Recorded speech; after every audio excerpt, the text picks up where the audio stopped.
जय हिंद फ्रेंड्स। हम आज 3 जनवरी 2023 का इम्पोर्टेंट करेंट अफेयर पढ़ेंगे। तो चलिए शुरुआत करते हैं। चुनाव आयोग ने मैथिली ठाकुर को बिहार का स्टेट आइकन बनाया। चुनाव आयोग ने मैथिली ठाकुर को बिहार का स्टेट आइकन बनाया। क्यों? चुनाव आयोग क्यों स्टेट आइकन बनाता है किसी को? क्योंकि जो व्यक्ति फेमस रहता है वो उसको चुनाव आयोग स्टेट आइकन बनाता है, जिससे लोग वोटर के प्रति जागरूकता हो और वो ज़्यादा से ज़्यादा वोट देने निकले। जैसा कि बिहार में 2025 में चुनाव है, बिहार में 2025 में चुनाव है और 2024 में लोकसभा का चुनाव है और 2025 में विधानसभा का चुनाव है। इसलिए इसके मद्देनजर देखते हुए चुनाव आयोग ने मैथिली ठाकुर को बिहार का स्टेट आइकन बनाया। ये आपको बिहार के करेंट के लिए इंपॉर्टेंट है, बिहार के एग्जाम के लिए इंपॉर्टेंट है। इसके पहले भी पद्म श्री से सम्मानित गायिका है शारदा सिन्हा, इनको भी बिहार का स्टेट आइकन बनाया गया है चुनाव आयोग के द्वारा। संतोष यादव को भी बनाया गया है जो पर्वतारोही हैं। पंकज त्रिपाठी को भी बनाया गया है बिहार का स्टेट आइकन। क्यों बनाता है? वोटर के जागरूकता के लिए चुनाव आयोग बनाता है स्टेट आइकन। अभी पंकज त्रिपाठी को चुनाव आयोग ने नेशनल आइकन बनाया हुआ है। पहले चुनाव आयोग ने बिहार का स्टेट आइकन बनाया था और पंकज त्रिपाठी को उसको नेशनल आइकन बना दिया गया है।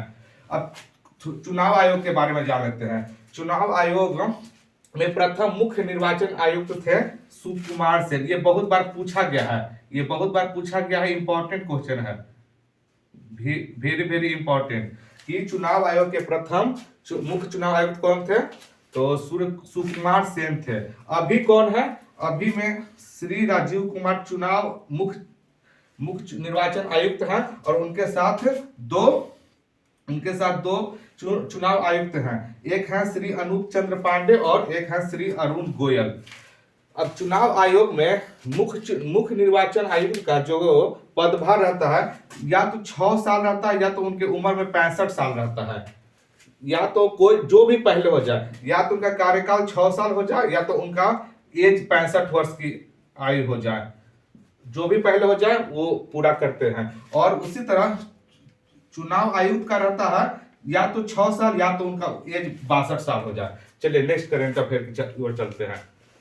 108वीं भारतीय विज्ञान कांग्रेस सम्मेलन 108वीं भारतीय विज्ञान कांग्रेस सम्मेलन का आयोजन अभी नागपुर में आज हुआ है, जिसको उद्घाटन किए हैं हमारे प्रधानमंत्री नरेंद्र मोदी द्वारा उद्घाटन किया गया है। आयोजन कहाँ हुआ है? नागपुर में। नागपुर कहाँ है? महाराष्ट्र में। अब इसका मुख्य विषय क्या है? ये जो 108वीं भारतीय विज्ञान कांग्रेस सम्मेलन का थीम क्या है? थीम भी बहुत इंपॉर्टेंट होता है, प्रत्येक एग्जाम में सीधा आ जाता है कि इस सम्मेलन का थीम क्या है। इस सम्मेलन का थीम है महिला सशक्तिकरण के साथ सतत विकास के लिए विज्ञान और प्रौद्योगिकी। जो 108वीं भारतीय विज्ञान कांग्रेस सम्मेलन का थीम है महिला सशक्तिकरण के साथ सतत विकास के लिए विज्ञान और प्रौद्योगिकी।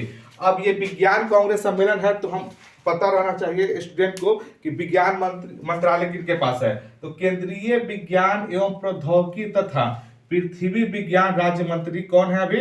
तो अभी है डॉक्टर जितेंद्र सिंह। केंद्रीय विज्ञान एवं प्रौद्योगिकी तथा पृथ्वी विज्ञान राज्य मंत्री कौन है? डॉक्टर जितेंद्र सिंह। आज ज्यादा इंपॉर्टेंट कोई करंट अफेयर नहीं था, इसलिए हम ज्यादा नहीं लिखे हैं। अब चलिए आज टुडे हिस्ट्री में चलते हैं। आज के दिन क्या हुआ था हिस्ट्री में जो इंपॉर्टेंट है, बहुत सारी घटनाएं होती है हिस्ट्री में, तो उसको आज देखते हैं कि 3 जनवरी को क्या हुआ था। तो 3 जनवरी को ज्योतिबा बाई फुले का जन्म हुआ था। ज्योतिबा बाई फुले जो महिला शिक्षा के लिए बहुत अग्रणी थी, उनका जन्म हुआ था। वे सावित्री बाई फुले भी ज्योतिबा बाई फुले की वाइफ थी, तो इसलिए ज्यादा ज्योतिबा बाई फुले का ही नाम याद आ जाता है। सावित्री बाई फुले का जन्म हुआ था 3 जनवरी 1831 को। कहाँ हुआ था? तो महाराष्ट्र के नाय गांव में सावित्रीबाई फुले का जन्म हुआ था। इन्होंने 1848 में प्रथम महिलाओं के लिए स्कूल खोला था। कभी भी क्वेश्चन आ जाए कि महिलाओं को की शिक्षा के लिए प्रथम प्रयास किसने किया था, तो सावित्रीबाई फूले का बहुत बड़ा योगदान है। और प्रथम शुरुआत इन्होंने किया था, प्रथम स्कूल भी महिलाओं के लिए सावित्रीबाई फूले ने ही खोला था, पुणे में। अब 1852 में महिला सेवा मंडल की भी स्थापना किए थे।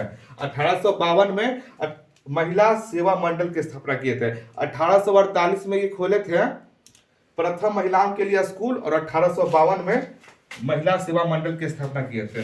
थैंक यू, धन्यवाद।